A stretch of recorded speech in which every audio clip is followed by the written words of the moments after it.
Hello दोस्तों, आप सभी का एएस एजुकेशन अड्डा में स्वागत है। तो आज हम एनसीईआरटी बायोलॉजी का प्रैक्टिस पादप जगत का वर्गीकरण क्लासिफिकेशन ऑफ प्लांट किंगडम का प्रैक्टिस करने वाले हैं, जिसका क्वेश्चन नंबर 1 है। निम्नलिखित में से किसे वर्गीकी का पितामह कहा जाता है? Option number A Engler, B अरस्तु, सी लिनियस, डी थियोफ्रेस्टस। तो इसका सही आंसर हो जाएगा option number C Linnaeus. Question number दूसरा है, द्विनाम पद्धति के प्रतिपादक हैं लिनियस, थियोफ्रेस्टस, इचिंसन, एंगलर। तो इसका सही आंसर हो जाएगा लिनियस। द्विनाम पद्धति के प्रतिपादक है लिनियस। वर्गीकरण का प्राकृतिक सिस्टम किस वनस्पति विज्ञानी के प्रस्तुत किया था? यानी वर्गीकरण वर्गीकरण का प्राकृतिक सिस्टम किस वनस्पति विज्ञानी ने प्रस्तुत किया था? तो इसका आंसर सही हो जाएगा सी, स्वीडिश ने। पुष्पी पादपों को रखा गया है क्रिप्टोगैम्स में, फेनेरोगेम्स में, ब्रायोफाइट्स में, टेरिडोफाइट्स में। पुष्पी पादपों को रखा गया है, तो इसका सही आंसर हो जाएगा फेनरोगेम्स में। अपुष्पी पादपों को रखा गया है ऑप्शन नंबर ए क्रिप्टोगैम्स में, फेनेरोगेम्स में, ब्रायोफाइट्स में, टेरिडोफाइट्स में। तो पांचवें का सही आंसर हो जाएगा ऑप्शन नंबर ए क्रिप्टोगैम्स में। अपुष्पी पादपों को क्रिप्टोगैम्स में रखा गया है। वर्गीकरण की आधारी इकाई है वर्गीकरण की आधारी इकाई है जीनस, फैमिली, स्पेसीज, ऑर्डर। तो ऑप्शन नंबर 6 का सही हो जाएगा सी, स्पेसीज। वर्गीकरण की आधारी इकाई है स्पेसीज। 6 का सही हो जाएगा सी। हाइड्रोफाइट्स होते हैं समुद्री जीव, जलीय पौधे, पादप रोग, जड़ विहीन पौधा। तो 7 का सही आंसर हो जाएगा जलीय पौधे। द्विनाम पद्धति का अभिप्राय है पौधों के नामों को 2 शब्दों में लिखना जो बताते हैं उनके वंश तथा जाति।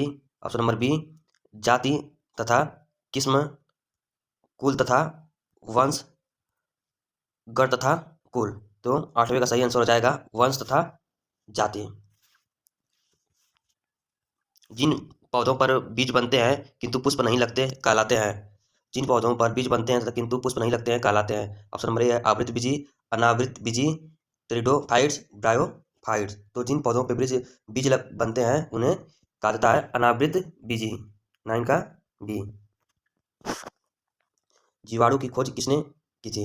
फ्लेमिंग ने, लेम्बल ने, टेमिन ने, लिवेन हुक ने। तो इसका सही आंसर हो जाएगा डी, लिवेन हुक ने।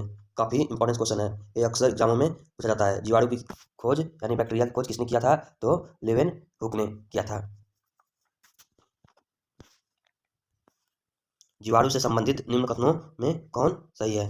सभी जीवाणु स्वपोषी होते हैं, सभी जीवाणु विविध पोषी होते हैं, अधिकांश जीवाणु विविध पोषी होते हैं किंतु कुछ स्वपोषी होते हैं, सभी जीवाणु प्रकाश संश्लेषी होते हैं। इसका ऑप्शन नंबर सही हो जाएगा सी, अधिकांश जीवाणु विविध पोषी होते हैं किंतु कुछ स्वपोषी ऑटोट्रॉपिक होते हैं।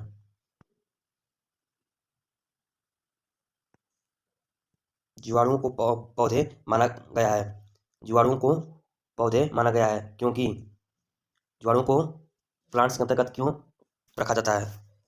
ये गति नहीं कर सकते, इनमें कठोर कोशिका भित्ति होती है, ये विखंडन द्वारा गुणन कर सकते हैं, ये सभी जगह पाए जाते हैं। तो इसका सही आंसर हो जाएगा इनमें कठोर सेल मेम्ब्रेन पाई जाती है यानी कोशिका भित्ति पाई जाती है। क्वेश्चन नंबर 13, जीवाणुविक कोशिकाओं में नहीं होता है कोशिका भित्ति, जीवद्रव्य कला, राइबोसोम, सूत्र कणिका। तो जीवाणु कोशिकाओं में नहीं होता है, इसका 13 का सही आंसर हो जाएगा डी, सूत्र कणिका नहीं होता है जीवाणुविक कोशिकाओं में। जीवाणुओं की साधारण आकृति क्या होती है?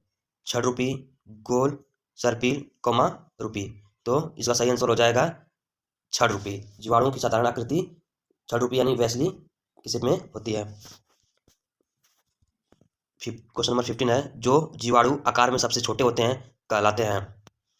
गुलाणु, वाइब्रियो, दंडाणु, स्पाइरिला। तो सबसे छोटे जीवाणु गुलाणु कहलाते हैं, कोक्की। 15 का ऑप्शन नंबर ए सही हो जाएगा। एक गोल जीवाणु कहलाता है वाइब्रियो, बैसिलस, स्पाइरिला, कोकस। तो इसका सही आंसर हो जाएगा सी, कोकस। एक गोल जीवाणु कहलाता है कोकस।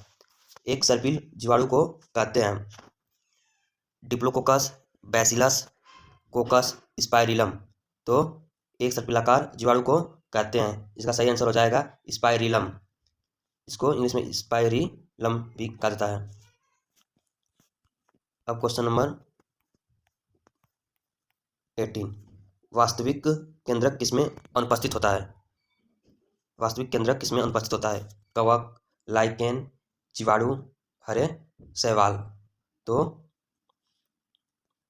वास्तविक केंद्रक 18 का हो जाएगा सही सी, जीवाणु। जीवाणु में, बैक्टीरिया में केंद्रक, वास्तविक केंद्रक नहीं पाया जाता है। बैक्टीरिया में, बैक्टीरिया भी बैक्टीरिया एक प्रकार का सेल है, क्योंकि सेल में केंद्रक पाए जाते हैं, न्यूक्लियस पाए जाते हैं, बट बैक्टीरिया एक ऐसा सेल है जिसमें केंद्रक नहीं पाया जाता है।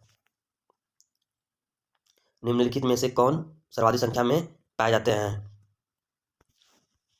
निम्नलिखित में से कौन सर्वाधिक संख्या में पाए जाते हैं? शैवाल, एल्गाई जिसे कहा जाता है, कवक जिसे फंगी कहा जाता है, जीवाणु जिसे बैक्टीरिया कहा जाता है, डी कीट। सर्वाधिक संख्या में पाए जाते हैं जीवाणु। 19 का सी सही हो जाएगा। बैक्टीरिया में पाया जाने वाला प्रकाश संश्लेषी आशय कहलाता है श्वसन मूल, मध्य क्या, वड़ी, लवक, जिनधर। तो 20 का सही आंसर हो जाएगा वड़ी की लवक। 20 का सी सही हो जाएगा। पाश्चर प्रसिद्ध है प्रोटीन संश्लेषण के लिए, सूक्ष्मदर्शी के अन्वेषण के लिए और रोगों की जर्म थ्योरी के लिए, शराब के क्लोन के लिए। तो पाश्चर प्रसिद्ध है, इसका सही आंसर हो जाएगा 21 का सी, रोगों की जर्म थ्योरी के लिए। 22, निम्न में से सबसे छोटा जीव है? वायरस, जीवाणु, माइकोप्लाज्मा, ईस्ट। तो निम्न में से सबसे छोटा जीव है 22 का सी, माइकोप्लाज्मा। 22 का सही हो जाएगा सी, माइकोप्लाज्मा।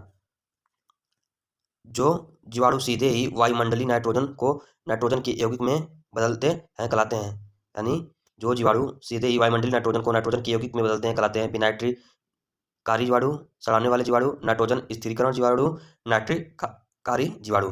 तो 23 का सही आंसर हो जाएगा सी, ऑप्शन नंबर सी सही हो जाएगा, नाइट्रोजन स्थिरीकारी जीवाणु कहलाते हैं। यानी जो बैक्टीरिया वायुमंडल में नाइट्रोजन का स्थिरीकरण करते हैं उन्हें नाइट्रोजन स्थिरीकारी जीवाणु कहा जाता है। 24 का सही आंसर हो जाएगा मूल ग्रंथिकाओं, रूट्स, नूडल्स पाई जाती है। ऑप्शन नंबर ए, कुछ लेग्यूमिनस पादपों तथा कुछ अन्य पौधों में भी केवल कुछ लेगुमिनस पादपों में, सी सभी लेगुमिनस पादपों में किंतु अन्य पौधों में कभी नहीं। ऑप्शन नंबर डी सभी पौधों में। तो इसका राइट आंसर हो जाएगा 24 का ए, कुछ लेगुमिनस पादपों तथा कुछ अन्य पौधों में भी पाया जाता है। 24 का ए। अधिक नमक वाले अचार में जीवाणु जीवित नहीं रह पाते, क्योंकि ये जीव द्रव्य कुंचित हो जाते हैं और इस तरह मर जाते हैं। अचार में जीवाणु के जीवित रहने के लिए आवश्यक पोषक पदार्थ नहीं होते हैं।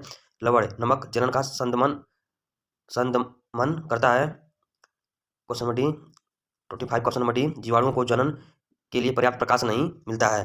तो 25 का सही हो जाएगा ए, जीव द्रव्य कुंचित हो जाते हैं और इस तरह मर जाते हैं। 25 का ए। मानव की आंत में पाया जाने वाला जीवाणु बैक्टीरिया है कॉरिनोबैक्टीरियम, वाइब्रियो कोलेरी, एसररिसिया कोलाई, बैसिलस एंथ्रोसिस।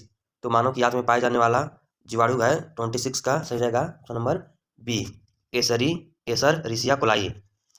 तपेदिक जिसे इंग्लिश में ट्यूबरक्लोसिस उत्पन्न करने वाला जीवाणु है साल्मोनेला, माइकोबैक्टीरियम, डिप्लोकोकस, स्ट्रेप्टोमाइसिस। तपेदिक यानी टीबी उत्पन्न करने वाला जीवाणु है, तो इसका सही हो जाएगा option number B, mycobacterium. TB उत्पन्न करने वाला जीवाणु है माइकोबैक्टीरियम। भोजन की विषाक्तता उत्पन्न होती है क्लोस्ट्रीडियम टिटेनी द्वारा, क्लोस्ट्रीडियम बोटुलिनम द्वारा, साल्मोनेला टाइफोसिस द्वारा, बैसिलस एंथ्रेसिस द्वारा। तो इसका ऑप्शन नंबर 28 का सही हो जाएगा बी, क्लोस्ट्रीडियम बोटुलिनम द्वारा। एंटीबायोटिक्स अधिकांशतः प्राप्त होते हैं कवकों से, विषाणुओं से, जीवाणुओं से, आवृत बीजियों से। तो इसका सही आंसर हो जाएगा जीवाणुओं से। एंटीबायोटिक्स अधिकांशतः प्राप्त होते हैं जीवाणुओं से यानी बैक्टीरिया से। यदि एक जीवाणु कोशिका प्रति 20 मिनटों में विभाजित होती है, यदि एक बैक्टीरिया सेल पर 20 मिनट में विभाजित होती है तो 2 घंटे में कितने जीवाणु बनेंगे। एक जीवाणु 20 मिनट में विभाजित होते हैं तो 2 घंटे में कितने जीवाणु बनेंगे। तो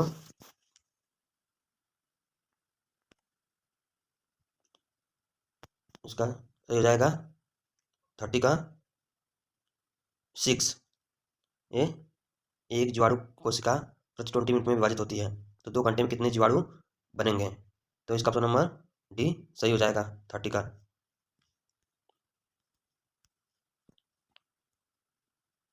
नाइट्रोजन यौगिकीकरण में निम्नलिखित में से कौन सी फसल सहायक है। चावल, गेहूं, फली, मकई। नाइट्रोजन यौगिकीकरण में निम्न में से कौन सी फसल सहायक है। तो इसका सही हो जाएगा 31 का सी, फली। 31 का सी। नाइट्रोजन स्थिरीकरण में हीमोग्लोबिन का क्या कार्य है। ऑक्सीजन का अवशोषण, जीवाणुओं का पोषण, जड़ों को लाल रखना, प्रकाश का अवशोषण करना। तो 32 का सही आंसर हो जाएगा ए, ऑक्सीजन का अवशोषण करना।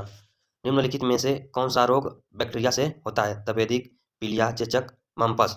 तो 33 का सही आंसर हो जाएगा ए, तपेदिक। ये बैक्टीरिया से होने वाला रोग है। तो दोस्तों आज इस क्लास को यहीं समाप्त करते हैं। इसके शेष क्वेश्चनों को अगले क्लास में बताते हैं। धन्यवाद।